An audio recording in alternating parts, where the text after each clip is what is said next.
అన్నీ కూడా బయటికి వచ్చేసాయి. అలాగే తమాషాగా నాకు ఎవరైతే సవాలు విసిరారో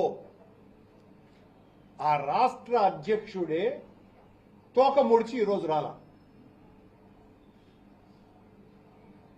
నా ఛాలెంజ్ని స్వీకరించాల్సినటువంటి బాధ్యత నిజానికి ఆయన మీద ఉన్నది. ఆయన ఛాలెంజ్ని నేను స్వీకరించినాను కాబట్టి.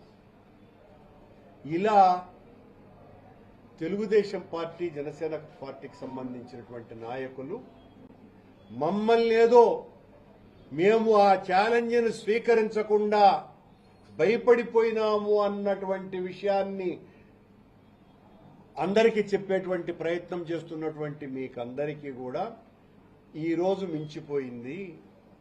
రేపైనా ఎల్లుండైనా మరెప్పుడైనా మీరు ఎప్పుడు చెప్పినా మీ పోలీసు వాళ్లతో నన్ను, మా నాయకులు కనీసం 5 మందిని మాత్రమే మిమ్మల్ని అనుమతిస్తే మేము ఇప్పటికీ కూడా సిద్ధంగా ఉన్నాము. ఎక్కడా కూడా ఆ విషయంలో వెనక్కి తగ్గేటువంటి పరిస్థితి రానే రాదు, లేనే లేదు. మీ ఎగ్జిక్యూటివ్ ఆఫీసర్ 43 ఆవులు చనిపోయాయి 3 నెలల్లో అని ప్రకటించినాడు. మీ చైర్మన్ 22 ఆవులు చనిపోయాయి అని చెప్పటమే కాకుండా ఏం మనుషులు చచ్చిపోరా, ముస్లిం 35 కాబట్టి చచ్చిపోయినాయి, నువ్వు ఒక దుర్మార్గుడివిరా, నీచుడివిరా అని నన్ను ఇష్టం వచ్చినట్టుగా తిట్టాడు. మనిషి జన్మ ఎత్తటమే పొరపాటురాని ఇలాంటి వాడు అని. సరే, స్థానిక శాసనసభ సభ్యుడు కూడా 40 గోవులు చచ్చిపోయినాయని ఆయన కూడా చెప్పినారు. నేను ఏ మాట అయితే చెప్పానో ఆ మాటకు ఇప్పటికీ కూడా కట్టుబడి ఉన్నాను.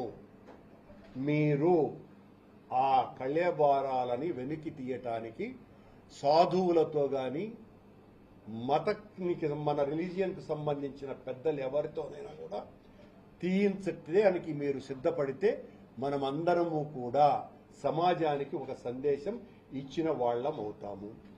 మీ పాలనలో వారు ఎగ్జిక్యూటివ్ ఆఫీసర్ గత ఏప్రిల్ నెల నుంచి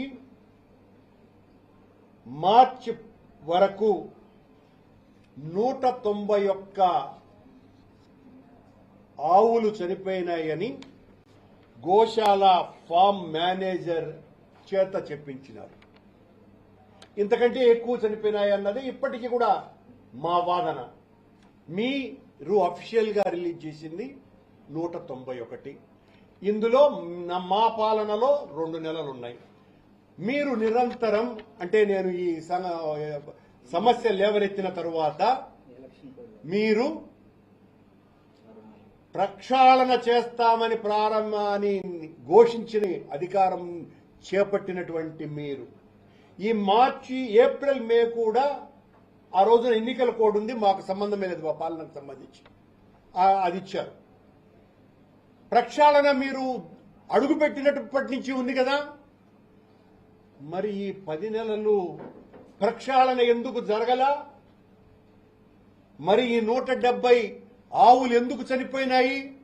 మీ ప్రకారమే అనుకుందాం, నాది ఇంకా ఎక్కువ సంఖ్యనే నా వాదన. జూన్ నుంచి ఇప్పటి వరకు, జూన్ నుంచి అంటే మీరు అధికారం చేపట్టినప్పటి నుంచి ఇప్పటి వరకు 170 ఆవులు చనిపోయాయి అన్నటువంటి విషయం అధికారికంగా మీరు చెప్పినటువంటిదే, మీ ఫామ్ మేనేజర్ రిలీజ్ చేసినటువంటిది. ఈఓ గారు పాపము తెలుగుదేశం పార్టీ ప్రతినిధిలాగా ఆయన చాలా ఎక్కువ మాట్లాడినారు. పురుగుల మందులు పెట్టినారు దానాగా, విజిలెన్స్ రిపోర్ట్ వచ్చింది. ఈ విజిలెన్స్ రిపోర్టు అక్కడ ఉన్నటువంటి అధికారి మీద, అక్కడ జరుగుతున్నటువంటి ఆ తప్పుల మీద